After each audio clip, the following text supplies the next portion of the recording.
To combine our typical eating patterns with more fruit intake is just game-changing. Hey, listeners, it's time for another long-lost Q&A and listener comment show. And we have some lively, interesting commentary to cover.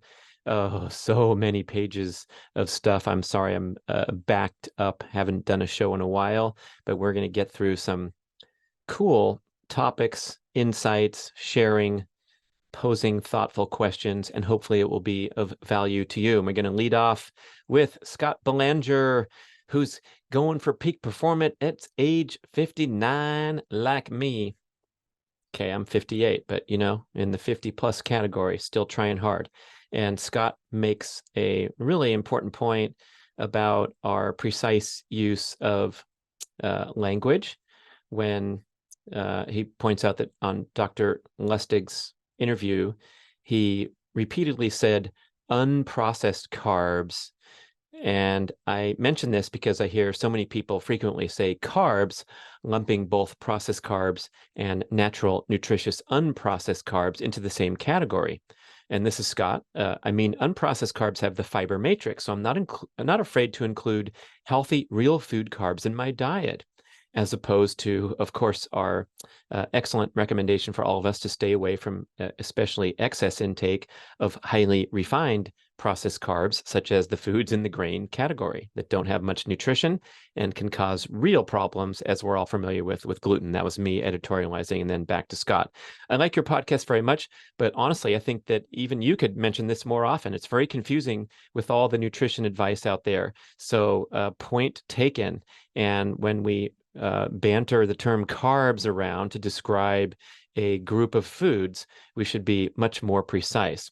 Thank you, Scott. And Scott continues, I start my day most every morning with Greek yogurt, strawberries, blueberries, some California walnuts, the B.rad Whey Protein Isolate powder with a little cinnamon. I love it. I've grown tired of the nutrition zealots who continually push their personal one way of doing it on us. I function best with plenty of healthy carbs, lots of protein, and low to moderate amounts of fat. That's just me. Hey, guess what? I had recent blood work. It came back very good, so I'm happy. Let's be careful of people who are pushing their dietary agenda, realizing that it's not one size fits all. Thank you so much for your work, Brad. And you mentioned your increased intake of fruit. So can you share what kinds of fruit you're eating? And I answered, Scott, sure, I'm finding whatever's at the farmer's market, of course. Failing the farmer's market, I love going to Trader Joe's because they have the pre-cut things like pineapple, pomegranate seeds ready for purchase. And I love cutting up fruit and spending time in the kitchen, but I also love stuff that's already prepared for me, where I can create this fantastic custom recipe fruit salad that was shared with me by my longtime family friend and longtime listener, Michael Ives, super healthy guy in his 70s.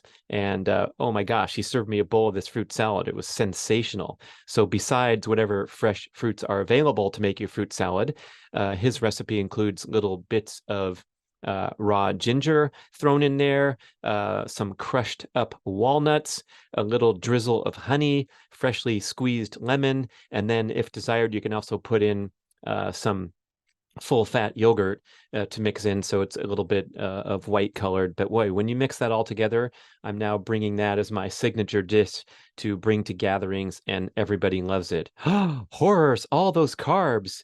What do you do about that, Brad? Yes, back to question number one from Scott. Let's call it natural nutritious carbs instead of lumping it together with our excess intake of ultra processed carbs.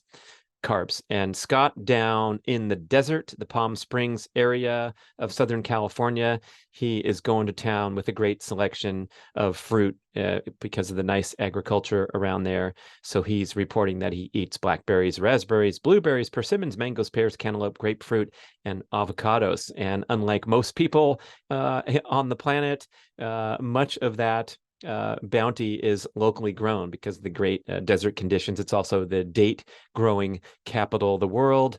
And I'm so kicking myself now for subscribing to years of commentary bashing dates as the most sugary fruit of all of them. So definitely stay away from dates and dried fruit. And now I will report that dates are a centerpiece of that recipe. I forgot to include chopped up dates going into the fruit salad recipe. And I've also taken to enjoying ample consumption of dried fruit throughout the day as a go-to snack. Much credit to Jay Feldman on this note, because he's the guy from our 4 podcast episodes you're probably familiar, where he is advocating drinking things like orange juice in the morning and enjoying dried fruit as a great source of carbohydrate energy. And so before I sit down to a meal, for example, in the morning, before I do my morning exercise routine, I'll throw down a little bit of dried fruit. I have bags in my automobile, so when I'm driving around, I'll reach for some dried fruit, especially on long drives where I might be pounding the entire bag of dried fruit, and I'm no longer scared, silly about consuming even the most high sugar fruits and even the dried fruits. And of course, I'm getting really high quality dried fruit without the sulfates. So you can find those at farmers market or quality natural foods market. And Scott adds, and I think this is in response to some of my commentary on the shows about triggering more hunger signals in concert with increasing my carbohydrate intake and decreasing my fasting. Scott says, I find it delightful to be hungry again, as I too have added in many more healthy, nutritious carbs instead of the high fatty foods. Also, my digestion is better. Thank you so much for that great message. And now we go to Joel. We're going to call this a success story. Hey, Brad, I want to send a big thanks for driving home the energy balance theme over the previous summer of 22. After listening to you, Mike Mutzel, Ryan Baxter, that was my primal health coach and guest on the B.rad podcast, talking about his very highly quantified food intake experiment where Ryan consumed an additional 700 calories per day of natural nutritious calories, carbs, proteins, and fats. And he did this experiment for 1 year. And at the end of the year, he weighed the same. His body composition was almost identical, maybe a tiny bit better through DEXA scan. So everything was highly quantified. Unlike Brad Kearns talking to you about how I'm enjoying more fruit and dried fruit and I feel great and my body composition is the same, here's Ryan doing an actual, scientific level experiment, coming out with the same body composition despite consuming 700 additional calories per day for an entire year. It begs the question, what the heck did he do with those calories? And the only sensible answer is that they contributed to a more active, energetic lifestyle, where arguably he performed a little bit better, recovered a little bit faster, and was generally more active, alert, and energetic throughout the day because he was fueling his body appropriately and achieving maximum cellular energy status at all times. This is a massive wake-up call for anyone who's been entrenched in the world of restrictive dieting in pursuit of peak performance. So we know the wonderful, tremendous benefits of fasting and keto and other such strategies for fat reduction or for correcting metabolic dysfunction, largely driven by consuming too many calories of the processed manner. And so all that stuff is great. I don't have to retract anything that Mark Sisson and I have written in our many books about fasting, keto, and other such strategies. But when you're pursuing peak performance, the idea of nourishing your body with, as Dr. Tommy Wood emphasized to me many years ago, nourishing your body with the maximum amount of nutritious calories rather than the minimum. He advocated eating as much nutritious food as possible until you add a pound of excess body fat. And that's when you dial it back and realize that you have hit your sweet spot for nutritional intake. So in Ryan Baxter's case, that was 700 additional calories per day that fueled active, energetic performance and recovery without throwing on as predicted by some silly metabolic calculator that he should have gained, well, what's 700 calories times 365? That's, 20 pounds of excess body fat. But it didn't happen. And so the body is a dynamic machine when you fuel it appropriately. And Tommy Wood asking you going up to the max rather than dabbling in different potentially stressful strategies. Boy, what a great eye opener. So I'm glad Joel is writing in, sharing some success. Joel says, I've added 100 or so grams per day, mostly fruit, honey, and white rice on top of my usual daily caloric intake. Usually it looks like fruit and or honey with my breakfast and lunch. And if we have rice or potatoes for dinner, I'll take a larger portion. For some context, I've never measured ketone levels or tried getting into ketosis, and I've mostly stuck to the primal blueprint approach for the past 7.5 years.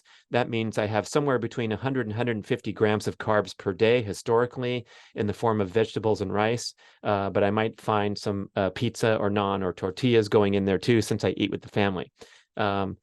Continuing with Joel's letter, I didn't take up running and fitness until several years after adopting a primal approach, so training's always been low carb. I haven't experimented much other than with race day fueling with gels and so forth for half marathons and even 50K.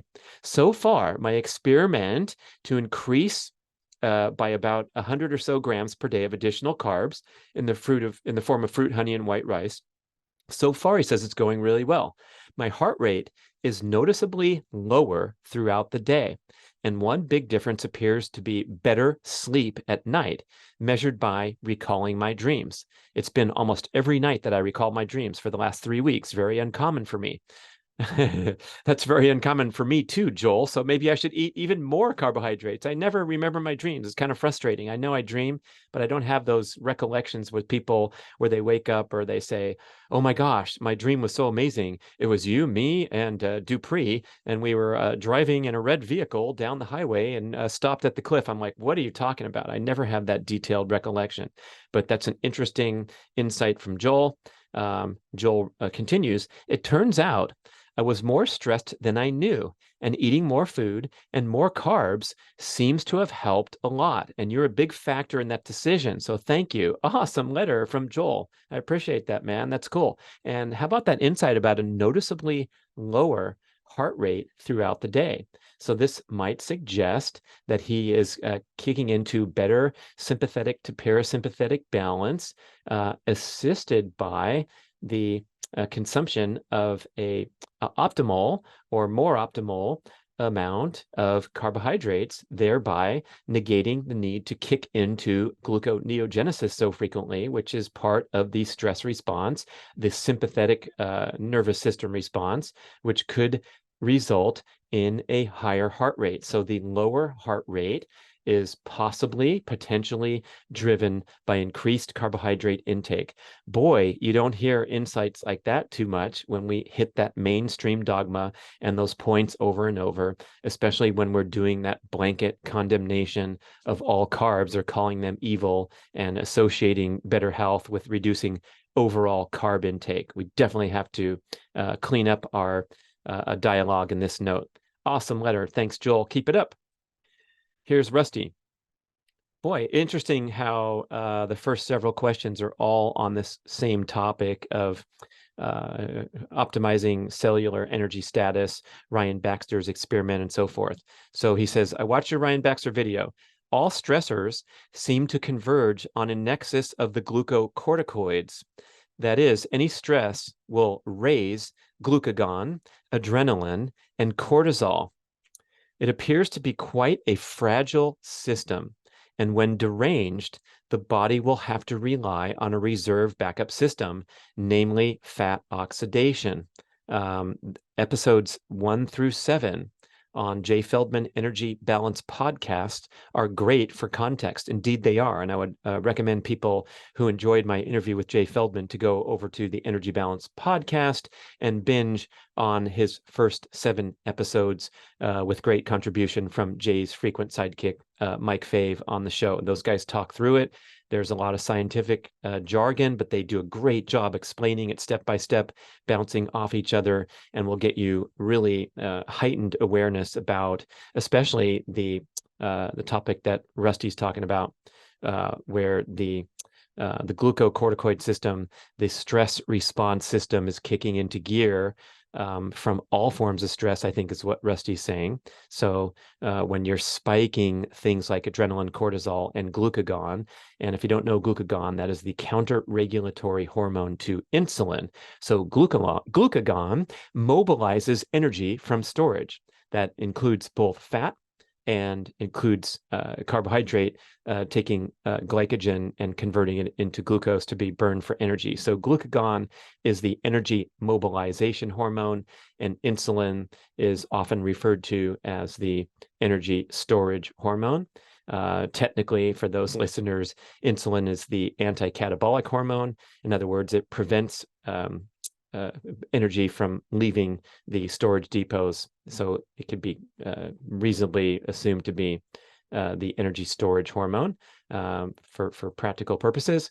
But it's really interesting to pull all these insights together and realize that its stress mechanisms, even things like burning body fat, which we laud as the highest form of health, is another example of the body's stress response kicking into gear, spiking glucagon, adrenaline, and cortisol, and mobilizing stored fat from energy. So if you're walking around with excess body fat, yes, you want to kick into stress mechanisms to help burn off that excess body fat and get down to your ideal body weight, perhaps get your blood work regulated.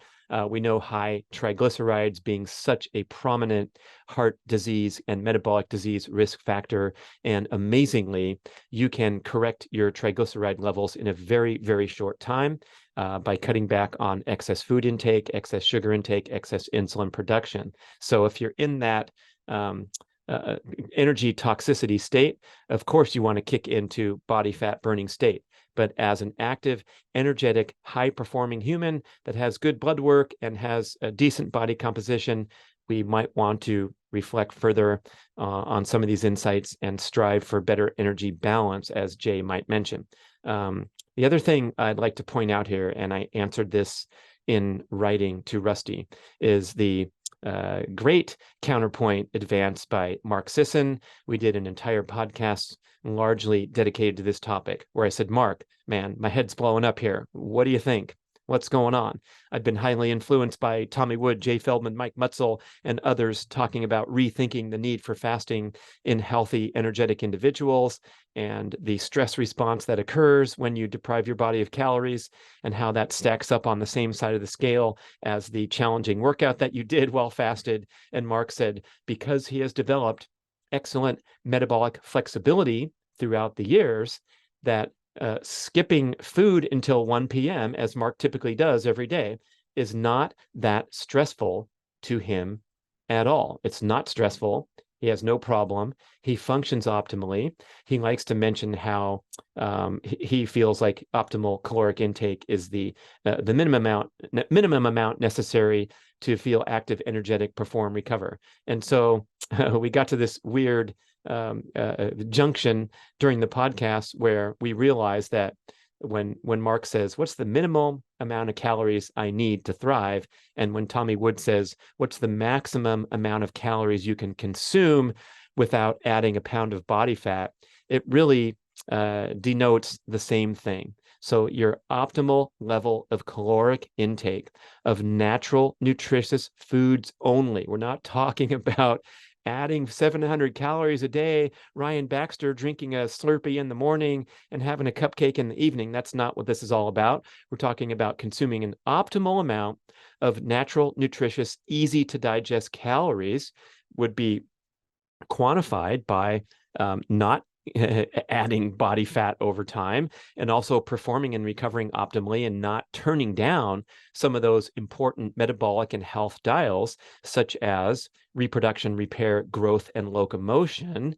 That's where our energy systems go to, and we don't want to compromise those with things like overly enthusiastic fasting or ketogenic adherence or things like that. Of course, this is going to be a personal experiment, but I really love the idea, and shared by many of the the commenters so far of experimenting with adding a bunch more fruit and more protein to your daily diet and seeing how you feel. And if you feel better and if you have breakthroughs and better recovery, you know you're onto something. And oh my goodness, what a huge risk factor, adding a pound of body fat someday. Big deal. Then you dial things back. And interestingly, with me, my experiment started in May of 2022. So I'm recording this a year and a half later. My body composition is the same, possibly better. My body weight is a little lower than when I started. I'm around 164, 165 pounds now. It's probably 168, 169 when I started upon this experiment to deliberately stop fasting and consume additional daily calories in all forms, especially protein and especially greater servings of natural, nutritious carbohydrates, especially in the form of fruit. So where have my calories gone? I contend that they have gone to better reproduction, repair, growth, and locomotion. How about that to reflect upon? And when you start to split hairs and have people coming back saying, well, there are these great benefits of fasting. Mike Kummer was talking about how he excels at fasted workouts because he feels like he gets a little boost of energy and clarity from spiking growth hormone and all those, and also keeping your stomach empty when you're doing some especially impact or load bearing activity, of course, is an important factor in your performance. So all those points are well taken. But my big picture, my urge here is for you to definitely at all times keep in mind the difference between what is possible and what is optimal. So when Brad Kearns, your host here, was working intensively on the Keto Reset Diet Project with Mark Sisson, we went full bore, all in on the project and experimented with a ketogenic diet for the first time. So I was doing prolonged periods of fasting. I was pricking my finger to get my blood ketone levels and my glucose levels several times a day. I was going and doing a workout and then coming home and having a ketogenic aligned meal with only minimal amounts of carbohydrates. And I was doing okay. But I'd have these crash and burn episodes, let's say 12, 24, or even 36 hours after, let's say, my sprint workout, a lot of fasting, and some ketogenic meals. And I contend that the overall stress impact of jumping into the ketogenic diet, as well as trying to perform at a high level, as well as being in the older age groups, was overly stressful for my body. And the response was these bouts of fatigue where I suddenly intensely needed a nap, or wasn't quite recovering as well as I might have from my sprint workouts. And also, interestingly enough, waking up in the morning with elevated fasted blood glucose levels. So in my diary that I kept in detail for many months while working on the project, of course, I don't do this stuff now. I can't be bothered, but it was kind of fun at the time. I was pulling blood glucose numbers like 131, 118, 133, 124, 109, 118. 98, 132. That was my morning fasted blood glucose readings. And if you're familiar with glucose, the doctors definitely want to see you under 100. When you start drifting up into 120, 130, you're considered pre-diabetic. I believe over 140 is a classic definition of a type 2 diabetic, or just about to be declared a type 2 diabetic. So what was going on with me when I can reflect on taking that test and seeing a 133 and thinking back, well, let's see, I'm fasted 15 hours here, and the previous meal before that was a steak and a couple stalks of broccoli and some dark chocolate, and the previous meal before that was a huge salad. So I haven't had a carb to speak of. I haven't had many carbs for, nearly 24 hours, and I still have high blood glucose levels. That was a stress response, my body making sufficient amounts of glucose or even extra amounts of glucose due to the stressful nature of my experiment and my continued application of high stress explosive, high glycolytic workouts. That's high glucose burning workouts. The body is going to respond and try as hard as it can to keep you going and keep you out there on the track, in my case, by converting lean muscle tissue into glucose. Gluconeogenesis is the term for this stress mechanism. And we do not want that. Jay Feldman makes a excellent point on several of his podcast interviews where he wants you to slam that drink of orange juice in the morning to turn down stress hormone production. Because as soon as we wake up, we get a desirable spike of glucose, a desirable spike of serotonin, and a suppression of melatonin to help us feel alert and energized. We also get the dropping of adenosine, which is what coffee does in an accelerated manner. And adenosine builds over the day and makes you feel sleepy at night. So we want adenosine to drop in the morning so we feel alert. We want cortisol and serotonin to spike in the morning so we feel alert, but we don't want to overdo it with this morning spike by, for example, going out there and busting ass on your busy day, whether it's high cognitive demand or just hectic commute and kids' schedule getting them off to school, or whether it's going in and throwing some plates around at your CrossFit session without instant access carbohydrate and protein nourishment. I love listening to highly regarded protein expert Dr. Don Layman saying that first thing in the morning is a really important time to consume protein because your body's been fasted overnight.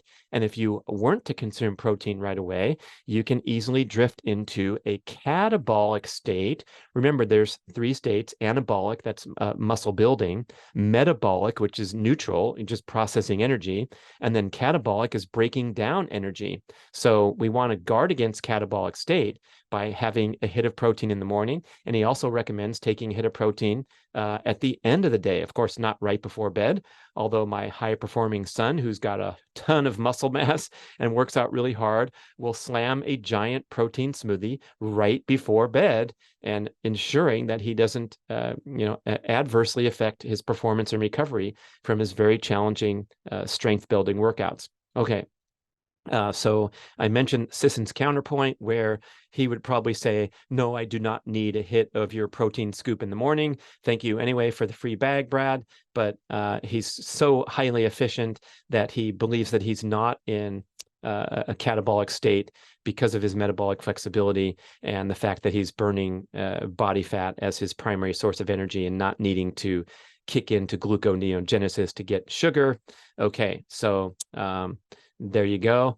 But I think for most of us who might not have the ultimate level of metabolic flexibility, who might have high stress lifestyle patterns, the introduction, the devoted inclusion of both protein and carbohydrate, quite possibly in the morning, could be a very big winning ticket for you, a very big experiment that has potential for success. Angela's over there in the UK writing in. I recently listened to you, Brad, on the Trail Runner Nation podcasts. My boys, Don Freeman and Scott Ward, the co-hosts of Trail Runner, very popular ultra running podcasts. I've been on there a few times and we hit it hard. So if you want to listen to a new podcast, if you're fond of ultra endurance running, check those guys out if you haven't already. But Angela says, you guys were talking about nutrition, and it literally blew my mind and made so much sense at the same time. My husband and I definitely feel better on a keto type diet, but I was really struggling to mix it in with my ultra marathon training, and it felt like I was just punishing myself. To combine our typical eating patterns with more fruit intake is just game changing. I love fruit. It literally feels like you can taste all that yummy goodness and makes eating a pleasure and not a chore to force down endless broccoli. I've only been doing it a few days, but I actually feel better already. And I just wanted to say massive thank yous from over here on this side of the pond. All right, Angela, keep it up. And next comes Sarah. Hi, Brad. I recently discovered your podcast and I'm getting so much great information. Thank you. I have a question I was hoping you could answer. Is there any benefit to having sugar before a workout, such as the product Liquid IV, where they talk about their cellular transport technology as the tagline on the label? They say It's a delivery system that helps water and other beneficial nutrients get absorbed into the bloodstream faster. I do like drinking Liquid IV, their match energy multiplier before workouts, but I want to make sure their claim is legit in regards to the sugar content.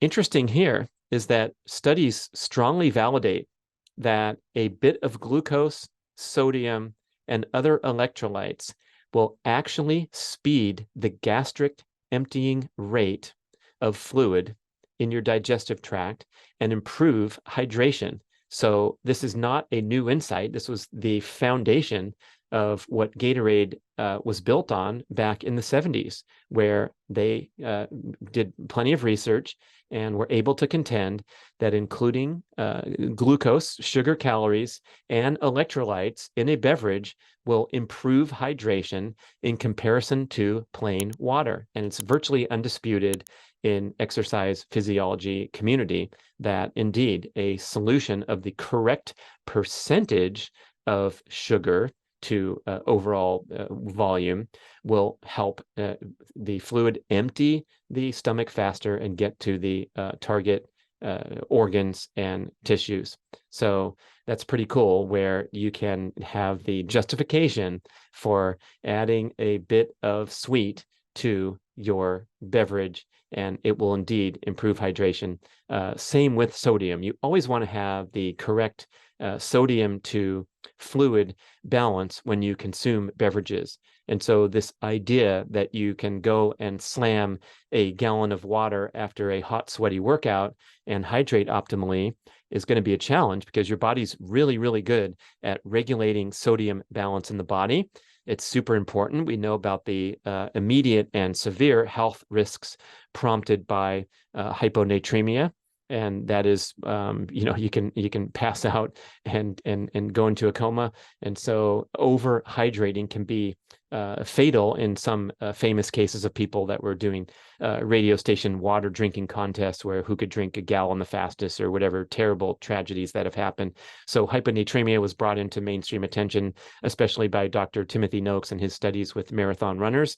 And so the key takeaway here is that for every 8 ounces of fluid you drink, like a glass of water, you want to have somewhere around a pinch of salt in there to help your body absorb and retain that hydration, rather than just pee it out, which is what's going to happen if you chug a bunch of water especially without the proper sodium balance. And so the many array of electrolyte hydration drinks are taking advantage of this highly validated research, and including things like glucose, calories in there, and sodium, magnesium, potassium, and the important electrolytes. Speaking of all the products mentioned, B.rad Nutrition is coming out very soon with a fantastic new hydration drink that we are calling Super Fruits, and it is 100% organic tropical fruit powder of the most nutrient-dense exotic fruits in the world, sourced directly from the tropics, validated to be organic. So you are mixing powdered fruit into water, shaking it up, and you're getting literally nature's perfect energy drink. So there's a lot of laboratory derived formulas where they're putting in whatever solutions and calling it an energy drink. And certainly these are vastly superior to drinking plain water for the reasons I just explained.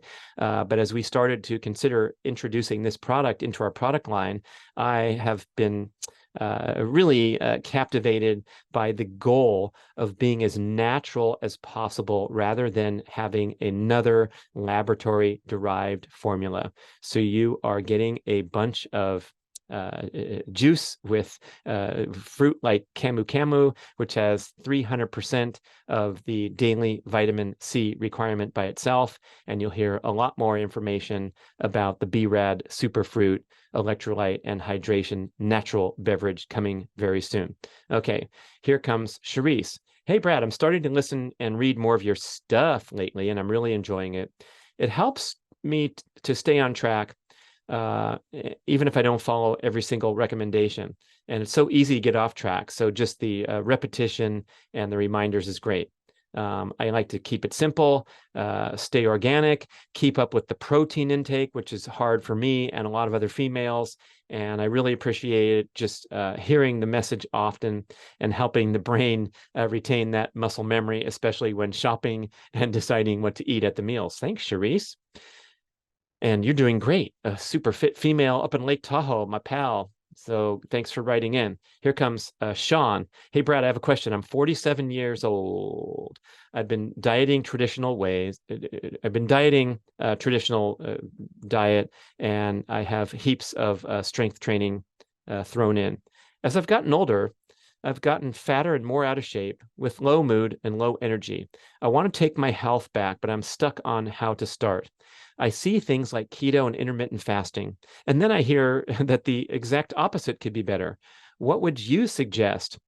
Hey, Sean, thanks for writing in. And what I would suggest is that first step is that desire and that awareness. So you are kicking butt already by writing in to the B.rad podcast. It shows that you want to make a correction and that you're aware of your declining fitness and health levels. So the first step to turning it around is saying, okay, I got a problem here. I'm going to emphasize it. I'm going to prioritize it. And so we are in the door. You have been able to enter the room. Welcome, and welcome all other listeners who might want to make a change and improve.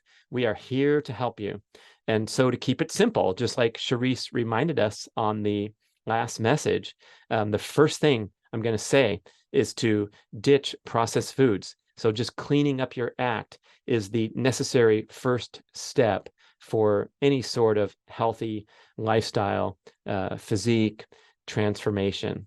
And before we talk about anything else relating to diet and even perhaps relating to exercise fitness goals, we got to rid the cupboards, the fridge, and the behavior patterns from this unfettered access to indulgent foods, which is the disasters of modern culture here. I like how Dr. Lane Norton describes it as the energy toxicity problem. So energy toxicity meaning that you are stuffing your face full of too much food and not burning off enough energy. And with that notion presented, it also emphasizes the importance of getting moving, burning some calories, picking up some weights, doing some resistance exercise, because the muscles are very good at helping clean up that backed up bloodstream where you're just having regular meals, you're ingesting things that are difficult to digest and process, and that's the junk food, and then backing up the system and getting into fat storage mode, and also the fatigue mode of not being able to burn internal sources of energy efficiently. So number one, ditch processed foods. And in concert with that, instead of just starving yourself, go out there and make a devoted effort to include natural, nutritious, easy to digest foods. So when we clean up our cupboards and clean out our refrigerator, sometimes we're left with a lot of extra space.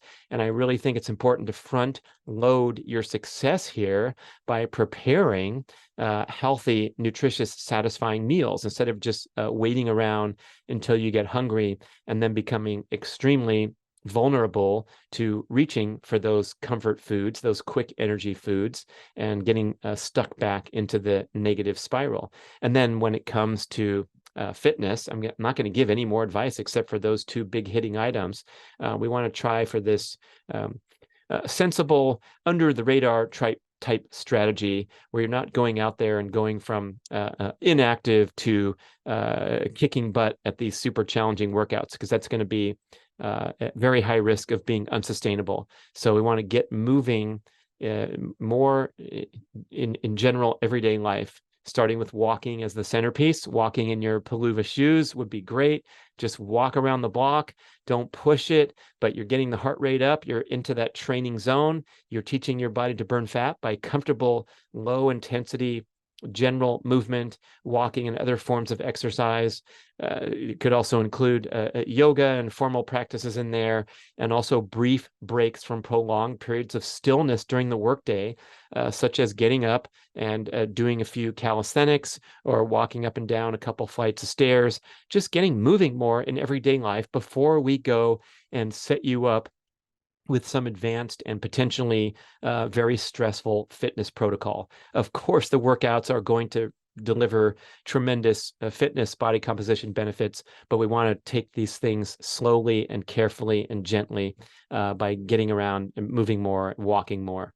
How about that? Maybe I'll just cut it right there. Just get rid of the junk foods, walk around more in daily life, and then we'll come back and listen to more content and attack the next steps, which of course would be optimizing sleep and throwing in some brief explosive high intensity exercise, things like that, but not before we hit those centerpiece items. Okay, here comes Michael Ames. Hey, Brad, one of your best podcasts yet with the Jay Feldman episode number 4. There's so much to explore in the space between your two worldviews that can lead to healthier outcomes for all of us listeners. I can tell by the way you listen to Jay and ask questions that you are really paying attention and helping us all learn more about nutrition and stress. Thank you for that compliment. I hope the host is paying attention. It's really, honestly, such a privilege to connect with my guests that it is excited every single time. That really is the best part, is being able to have that direct connection, whether it's through the screen or especially in person. And finally, after talking to Jay Feldman so much from his remote location in Central America, he flew into town, and we had a podcast binge here in Northern California when he went to see Power Project, did a great show with those guys, and we recorded that episode number 4 in person.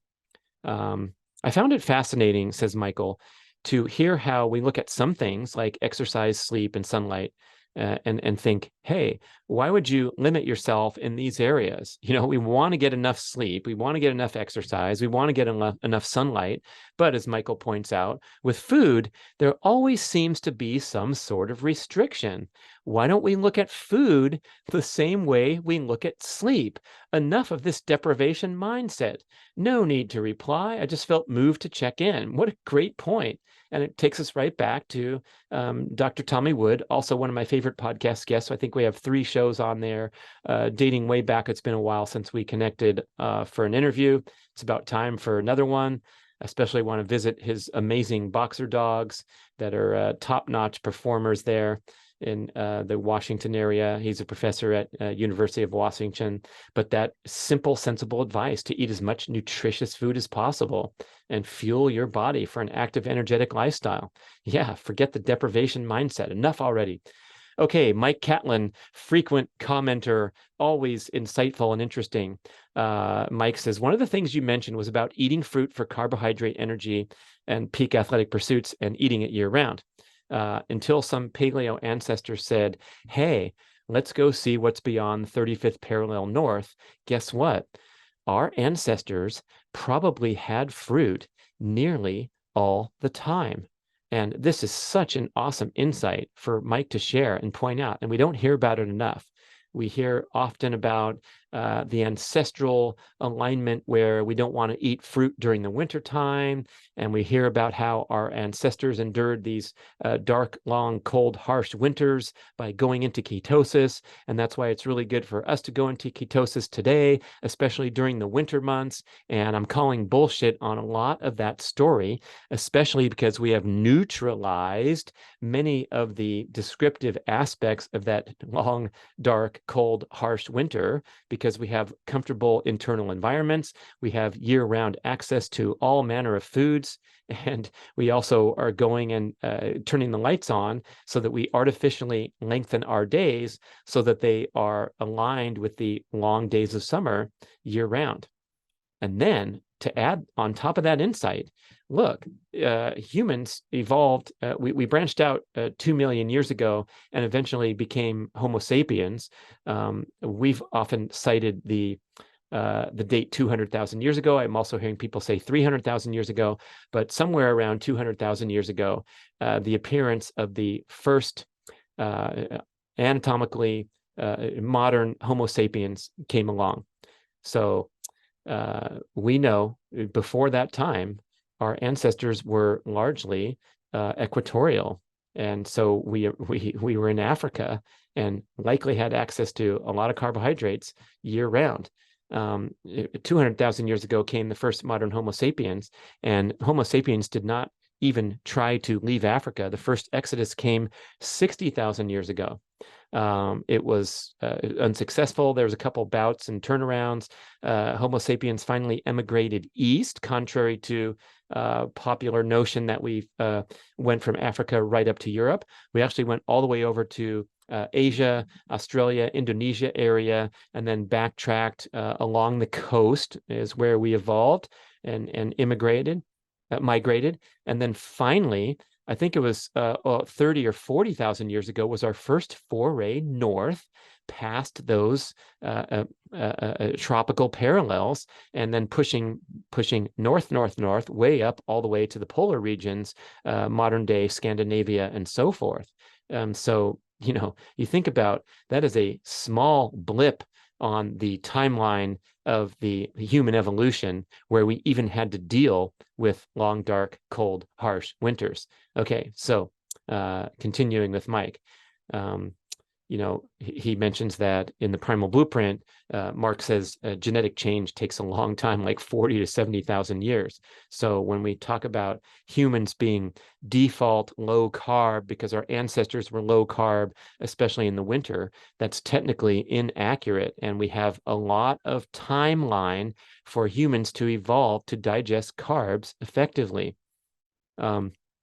Furthermore, our early ancestors, says Mike, were not putting forth unnecessary physical activity unless there was a darn good reason for it. So they weren't in that carb burning chronic cardio mode, nor the carb burning mode of hectic, high stress, high stimulatory modern life. Remember, the brain is the most ravenous organ of all, consuming 20% of our daily calories just for the brain. And the brain runs primarily or exclusively on glucose, except in rare occasions where an individual is making ketones or burning a little bit of lactate. And so the brain is a sugar burning beast. And when we have that intensified brain function all day long, we have that high requirement for carbs, perhaps in contrast to our ancestors who I also don't hear this one talked about much. This is not from Mike's letter, but going hand in hand with Mike's insight about the migration up to the parallels happening recently. It's also quite possible that a significant number of our ancestors were very, very successful with their hunting and gathering.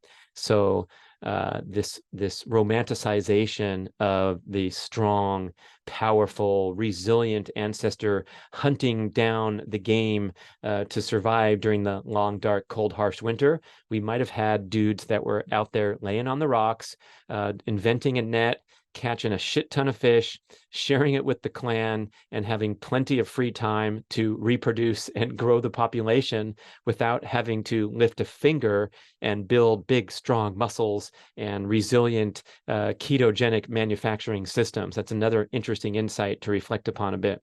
Okay, and I think that is the end of Mike's insight, paired on with my contentions, where we maybe want to back off with this romanticized notion that our ancestors are fat-burning machines and that carbs are evil today. Okay, the next comment comes from, oh, sorry, don't have the name. Oh, it might be Jay Dominig, a little mixed up, but whoever it is.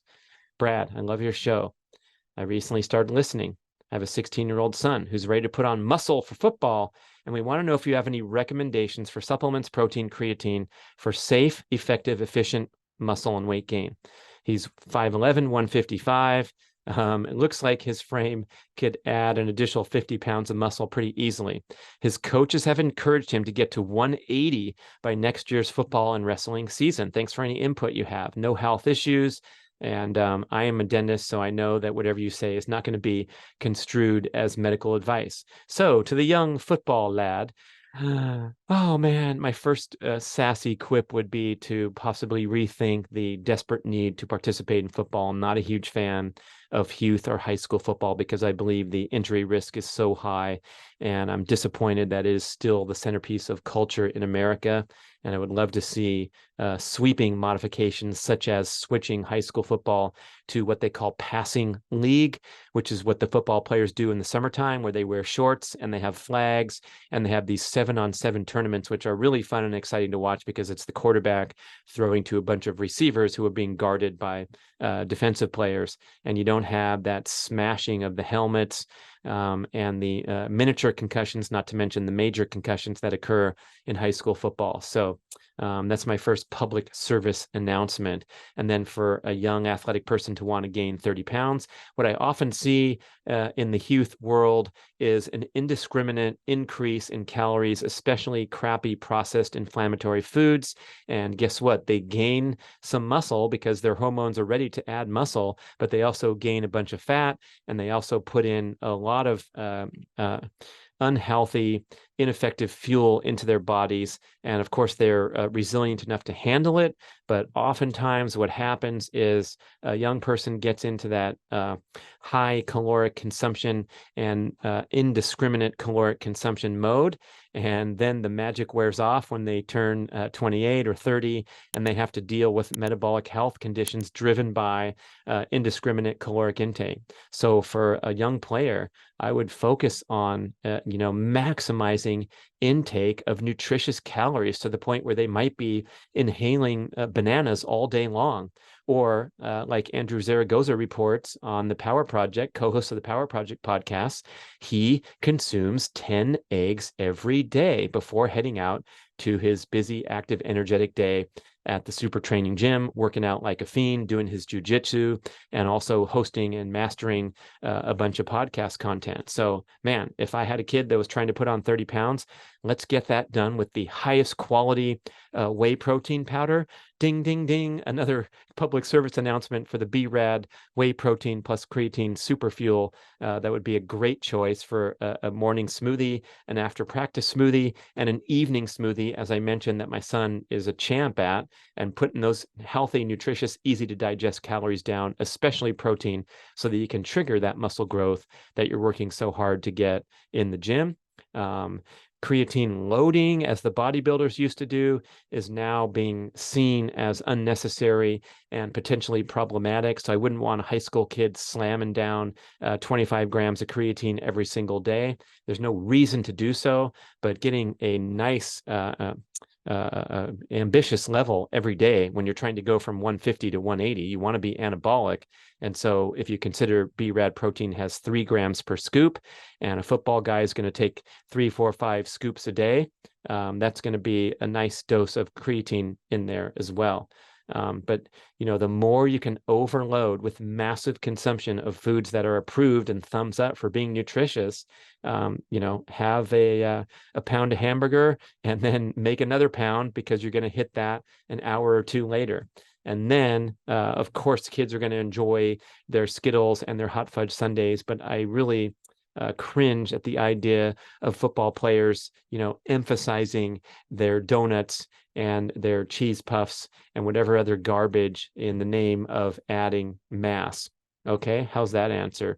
And boy, that was some really nice, disparate, lively commentary, really hitting that point about rethinking restrictive dietary strategies and striving for maximum cellular energy status at all times. I encourage you to be part of the conversation, especially some of you who wrote in and were saying, I've only been doing this a week or so. That was her name was Angela in the UK. So I'd love to hear back from commenters and see how things are going a few weeks or a few months or a year later. Thank you so much for listening, and join the conversation podcast at bradventures.com, podcast@bradventures.com. Q&A, success stories, comments, feedback. We love it all. We relish it. We answer everybody who connects with us. And I love mentioning all the comments and questions on these shows, and get ready for more, because we got more in the hopper. We're never going to run out. Thanks for listening and watching.